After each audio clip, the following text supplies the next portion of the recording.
ದಲ್ಲಿ ಉಕ್ಕಿನ ಕಾರ್ಖಾನೆ ನಿರ್ಮಾಣಕ್ಕೆ ತಡೆ ಸಿಡಿದೆದ್ದ ರೈತರು ಕಾರ್ಖಾನೆಯನ್ನು ಪ್ರಾರಂಭಿಸಿ ಇಲ್ಲ ಸರ್ಕಾರಿ ನೌಕರಿ ಕೊಡಿ ಅಂತ ಧರಣಿ ಕೂರಲಾಗಿದೆ. 2006-2007ರಲ್ಲಿ ಜಮೀನು ಕಳೆದುಕೊಂಡ ರೈತರಿಂದ ಪ್ರತಿಭಟನೆ ಮಾಡಲಾಗ್ತಾ ಇದೆ. ಬಲ್ಡೋಟ ಕಂಪನಿಗೆ ಜಮೀನು ನೀಡಿದ ರೈತರಿಂದ ಡಿಸಿಗೆ ಮನವಿ ಮಾಡಲಾಗಿದೆ. ಸರ್ಕಾರ ಈ ಹಿಂದೆ ಕೆಐಎಡಿಬಿಯಿಂದ ನಮ್ಮ ಜಮೀನು ಖರೀದಿಸಿದೆ.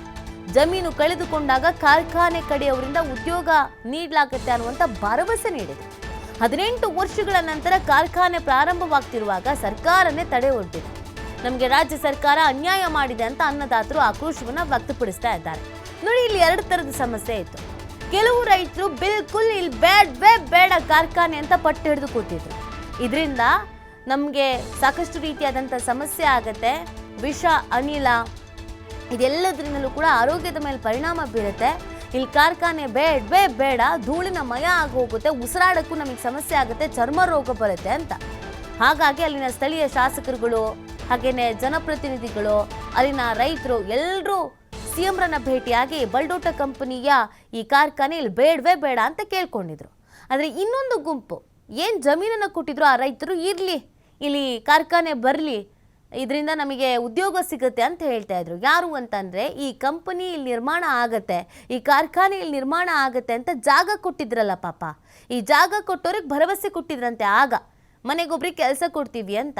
ಹಾಗಾಗಿ ಈಗ ನಮಗೆ ಅನ್ಯಾಯ ಆಗಿದೆ, ಈಗ ಇಲ್ಲಿ ಕಾರ್ಖಾನೆ ಬೇಡ ಅಂತ ಹೇಳಿರೋದ್ರಿಂದ ನಮಗೆ ಆ ಕಡೆ ಜಮೀನೂ ಇಲ್ಲ, ಆ ಕಡೆ ನ್ಯಾಯನೂ ಇಲ್ಲ, ಈ ಕಡೆ ಕೆಲಸನೂ ಇಲ್ಲ, ಯಾಕೆ ಹಿಂಗಾಗ್ತಾ ಇದೆ ಅಂತ ಪ್ರಶ್ನಿಸ್ತಾ ಇದ್ದಾರೆ.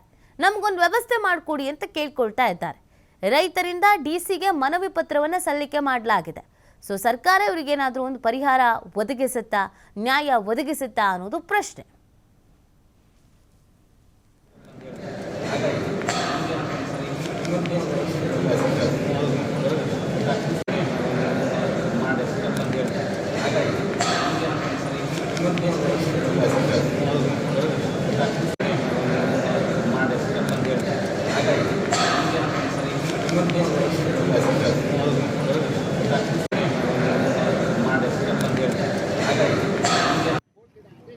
ಒಂದು 1034 ಎಕರೆ ಲ್ಯಾಂಡನ್ನು ಡಿನೋಟಿಫೈ ಮಾಡಿದಂಥ ಗೌರ್ಮೆಂಟು ಅವತ್ತಿನ ದಿವಸ ನಮಗೆ ಕೊಟ್ಟಂಥ ರೇಟು 3 ಲಕ್ಷ 3.5 ಲಕ್ಷ. ಆದರೆ ಅವತ್ತು ಆಶ್ವಾಸನೆ ಕೊಟ್ಟಿದ್ದು ಈ ಲ್ಯಾಂಡನ್ನು ತಗೊಳ್ಳೋ ಉದ್ದೇಶ ಇಷ್ಟೇ, ಕೈಗಾರಿಕೆ ಸಲುವಾಗಿ ತಗೊಳ್ತಾ ಇದ್ದೀವಿ. ಆ ಕೈಗಾರಿಕೆ ಬಂದರೆ ಒಬ್ಬರಿಗೆ ಉದ್ಯೋಗ ಕೊಡ್ತೀವಿ ಅನ್ನೋ ಉದ್ದೇಶದಿಂದ ಲ್ಯಾಂಡನ್ನು ಪರ್ಚೇಸ್ ಮಾಡಿದರು.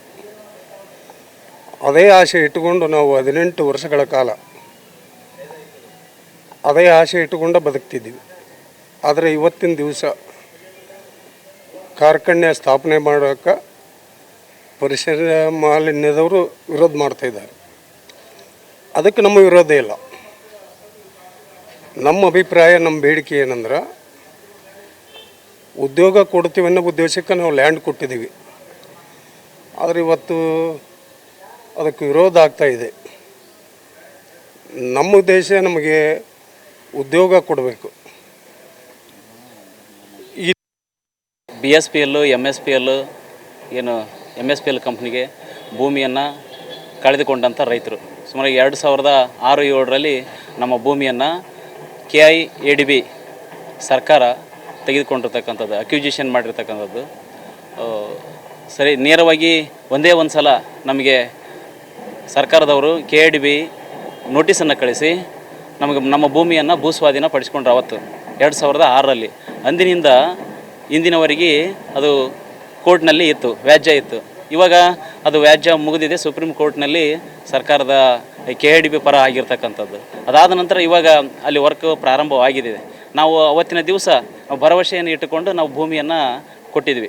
ಏನು ನಮಗೆ ಕೆಲಸ ಸಿಗ್ತತಾ, ಮುಂದೆ ಅಲ್ಲಿ ನಾವು ಆ ಒಂದು ಕೆಲಸವನ್ನು ಮಾಡ್ಬೋದು, ಅಲ್ಲಿ ನೌಕರಿ ಸಿಗ್ತತಾ ಅನ್ನೋ ಒಂದು ಭರವಸೆ ನಮಗಿತ್ತು. ಇವಾಗ ಏನಾಗಿದೆ ಅಂತಂದರೆ, ಅಲ್ಲಿ 2006ರಿಂದ ಇಲ್ಲಿವರೆಗೆ ಅಂದರೆ 18 ವರ್ಷದವರೆಗೆ ನಾವಿಲ್ಲಿ ಕಾದಿದ್ದೇವೆ. ಅಂದು ನಮ್ಮ ಭೂಮಿಯನ್ನು ಕೈಗಾರೀಕರಣಕ್ಕೋಸ್ಕರವಾಗಿ ತೆಗೆದುಕೊಳ್ತೀವಿ ಅಂತಂದು ಹೇಳ್ಬಿಟ್ಟು ತೆಗೆದುಕೊಂಡ್ರು, ಸ್ವಾಧೀನ ಮಾಡಿಕೊಂಡ್ರು. ಇವತ್ತು ಏನು ಹೇಳ್ತಾ ಇದ್ದಾರೆ, ಮೊನ್ನೆ ಮುಖ್ಯಮಂತ್ರಿಗಳ ಒಂದು ಮೌಖಿಕ ಆದೇಶವನ್ನು ನಾವು ಮಾಧ್ಯಮದಲ್ಲಿ ನೋಡಿದ್ವಿ. ಅದರಲ್ಲಿ ಈಗ ಸ್ಥಳೀಯವಾಗಿ ಅದನ್ನು ಸದ್ಯದಲ್ಲಿ ಅದನ್ನು ಸ್ಥಾಪನೆ ಮಾಡಬಾರ್ದು, ಅದು ಕಾರ್ಯಾರಂಭವನ್ನು ಅದನ್ನು ಮಾಡಬಾರ್ದು ಅಂತಕ್ಕಂಥದ್ದು. ಅದನ್ನು ನಾವು ಮಾನ್ಯ ಮುಖ್ಯಮಂತ್ರಿಗಳು ಅಥವಾ ಸರ್ಕಾರ ನಮ್ಮ ಒಂದು ರೈತರ ಮಧ್ಯೆ ಅದೇನು ಆಟ ಆಡ್ತಾ ಇದೆ. ಆ ಒಂದು ಮುಖ್ಯಮಂತ್ರಿ ಒಂದು ಹೇಳಿಕೆಯಿಂದ ನಮಗೆ ಏನಾಗಿದೆ ಅಂತಂದ್ರಪ್ಪ ಅಂದ್ರೆ ಭರವಸೆ ಕಡಿಮೆ ಆಗಿದೆ.